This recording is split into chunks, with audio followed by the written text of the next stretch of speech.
ಇನ್ನು ಮೇಲುಕೋಟೆ ಚಲುವನಾರಾಯಣ ಸ್ವಾಮಿಗೆ ಪಂಗನಾಮ ಹಾಕಿರ್ತಕ್ಕಂಥ ಒಂದು ಘಟನೆ. ಸೊ ಇದು ದೇವಸ್ಥಾನದ ಆಸ್ತಿ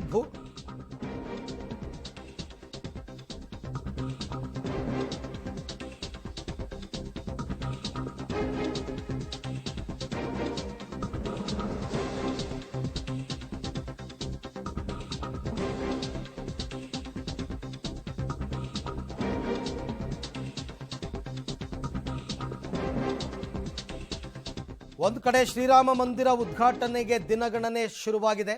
ಮತ್ತೊಂದು ಕಡೆ ಪ್ರಧಾನಿ ಮೋದಿ ಅವರು ಕರೆ ಕೊಟ್ಟಿದ್ದರು, 11 ದಿನಗಳ ಕಾಲ ನಿಮ್ಮ ಸುತ್ತಮುತ್ತಲ ದೇವಾಲಯಗಳನ್ನು ಸ್ವಚ್ಛತಾ ಕಾರ್ಯದಲ್ಲಿ ಭಾಗವಹಿಸಿ ಅಂತ. ಬೆಂಗಳೂರು ಸೇರಿದಂತೆ ಹಲವಾರು ಜಿಲ್ಲೆಗಳಲ್ಲಿ ಸ್ವಚ್ಛತಾ ಕಾರ್ಯ ನಡೀತಾ ಇದೆ. ಬೆಂಗಳೂರಿನಲ್ಲಿ ಬಿಜೆಪಿ ನಾಯಕರು ಹಲವಾರು ದೇವಸ್ಥಾನಗಳಿಗೆ ಭೇಟಿ ಕೊಟ್ಟು ಸ್ವಚ್ಛತಾ ಅಭಿಯಾನದಲ್ಲಿ ಪಾಲ್ಗೊಂಡಿದ್ದಾರೆ. ಹಾಗೆಯೇ ಶಿವಮೊಗ್ಗದಲ್ಲಿ ಸಂಸದ ರಾಘವೇಂದ್ರ, ಶಾಸಕ ಚನ್ನಬಸಪ್ಪ ಇವರೆಲ್ಲರೂ ಸೇರಿಕೊಂಡು ಸ್ವಚ್ಛತಾ ಅಭಿಯಾನಕ್ಕೆ ಚಾಲನೆ ಕೊಟ್ಟಿದ್ದಾರೆ. ಇದೊಂಥರ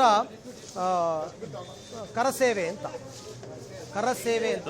ನಮ್ಮ ಕೈಗಳಿಂದ ಸೇವೆ ಮಾಡ್ತಕ್ಕಂಥದ್ದು, ಆ ಕೆಲಸಕ್ಕೆ ಮುಂದಾಗಿದ್ದಾರೆ.